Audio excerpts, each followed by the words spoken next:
Hey everyone, and welcome to our video tutorial that goes over how to make a post on the forum. So for those of you forum users who have been around for a while, you're going to know all of these formatting tips and tricks we're going to go over. But for those who are new to the forum or are not used to posting on a forum, this is going to hopefully be a very helpful video for you guys. Now, for making a new post, when you're logged in and you've already clicked on the subforum you want to make your post in, you'll just hit the Post New Topic button. This will open up a section where you can make your topic that you want to discuss. So for this top row here, it's your subject. So you'll want to just type in a short abbreviated version of what your issue is, so or whatever it is that you're wanting to discuss. As we're in the Ban in a Box for Windows section, this is an area where people can discuss problems they're having in the program and looking for advice on, or other such things. But that's primarily what people use this particular subforum for.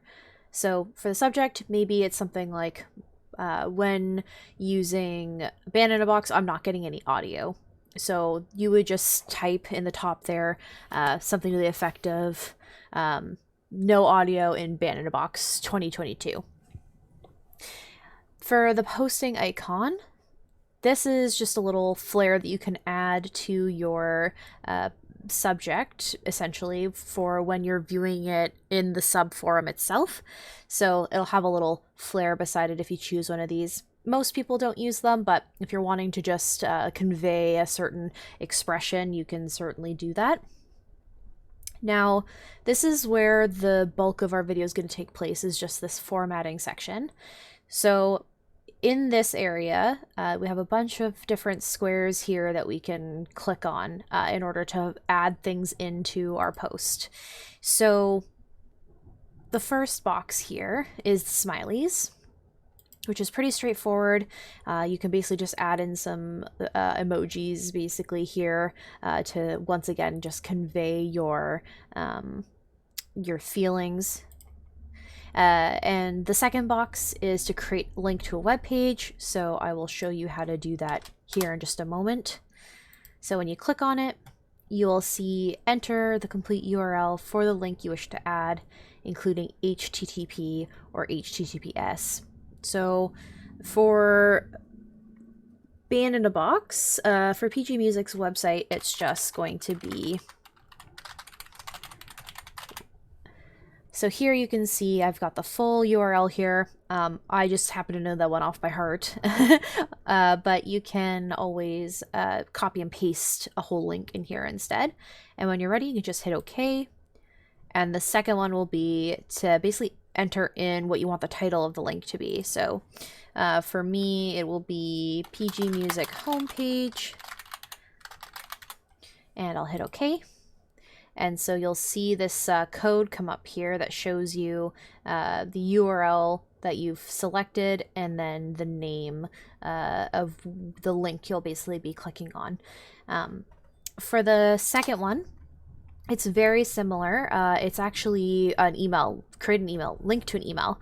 So when you click on that, if you happen to have a browser that supports using some sort of a mail service, you can click on that link in order to open up your email to then email that specific email to compose one to them. So for us, it's just gonna be sales@pgmusic.com, which is our general inbox. And when we hit OK, again, you'll see some code that pops up for that. Next, we're going to be doing enter an image. So you've got a couple of different options here. Non-floating means that it's going to not flow with your text. It'll basically just be in the middle of whatever text you're writing. Whereas insert left, right, or center floating means your text will flow around it, as opposed to it kind of breaking the text in the middle. So if you're wanting to do some fancy formatting with your images, you can certainly do that. So I'm going to just go ahead and insert a left floating image.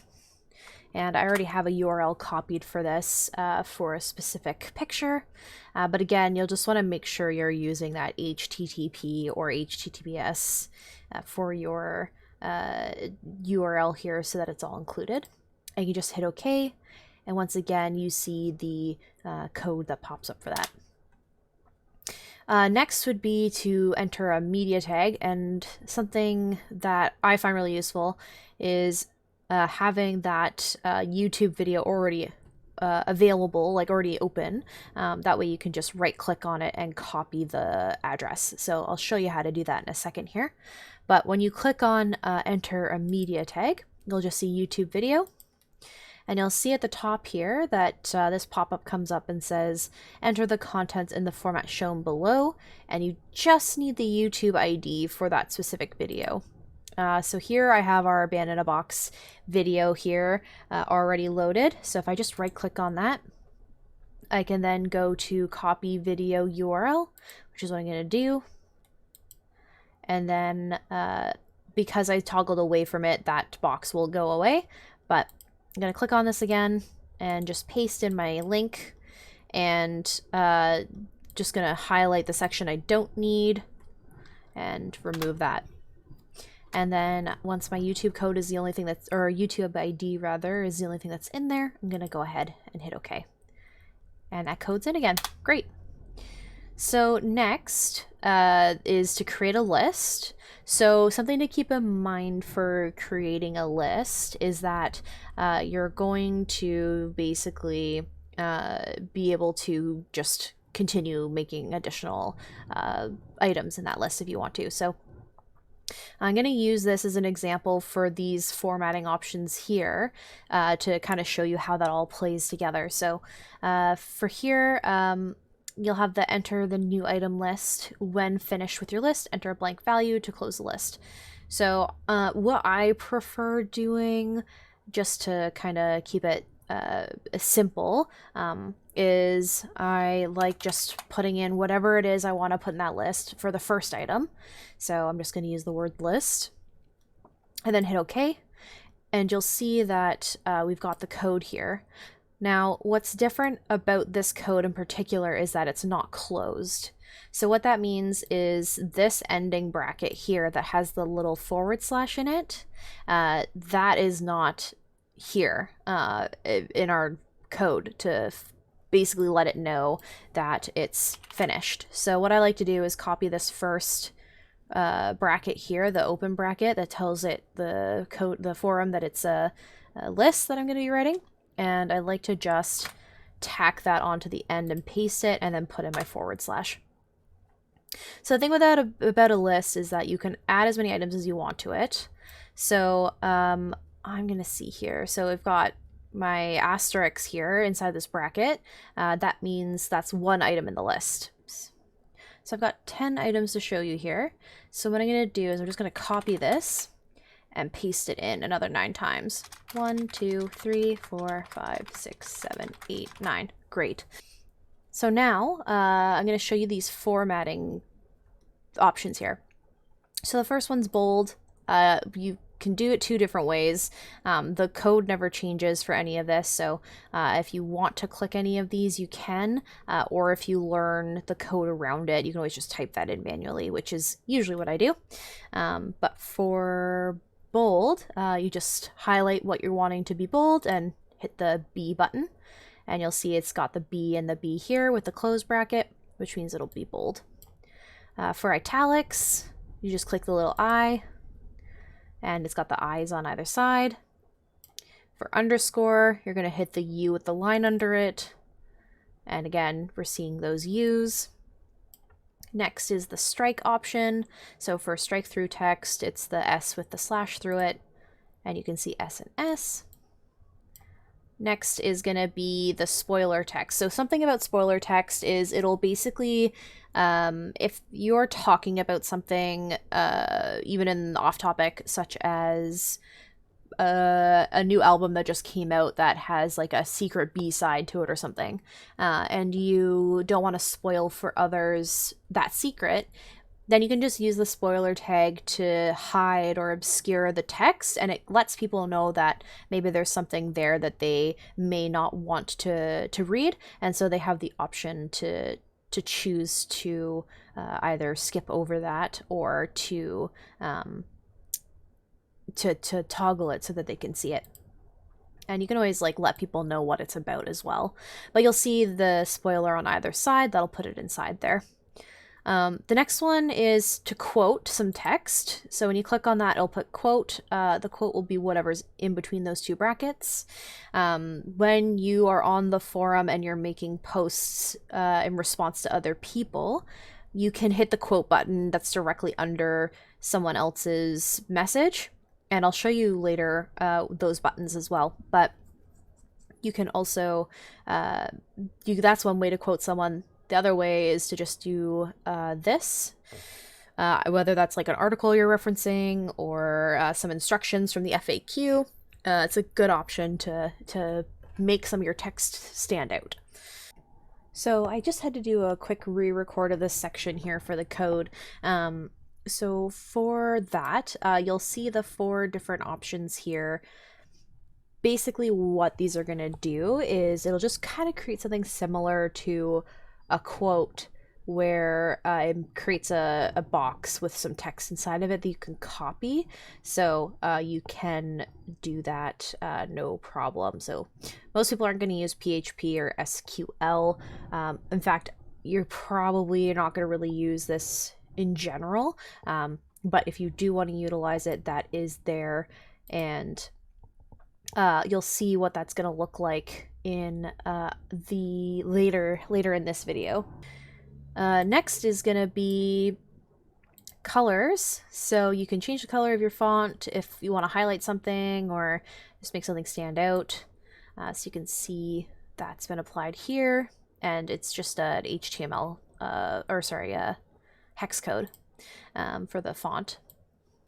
Next is font type. So the default, if you don't like the default, or again, if you want to put emphasis on something in particular to make a big impact, you can do that.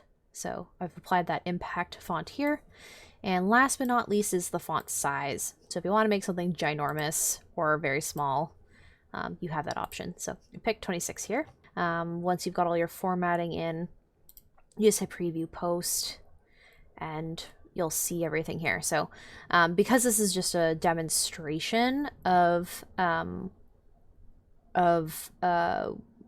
how formatting works, I'm not going to worry about any hiccups here just because it's just a demonstration. But we've got the left aligned image here with the paragraphs, and then we have our URL link, our email link, the video, and then we have our list here.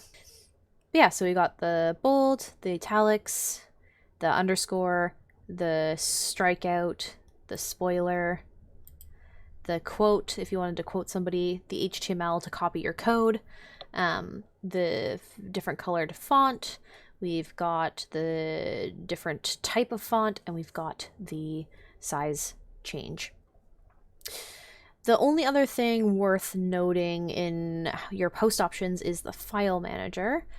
So if you've got an image that you want to troubleshoot, to help troubleshoot a problem or to answer a question to someone else's query, you can always hit this, and in here you do have a limit of 5 files with a max file size of 4.77 MB.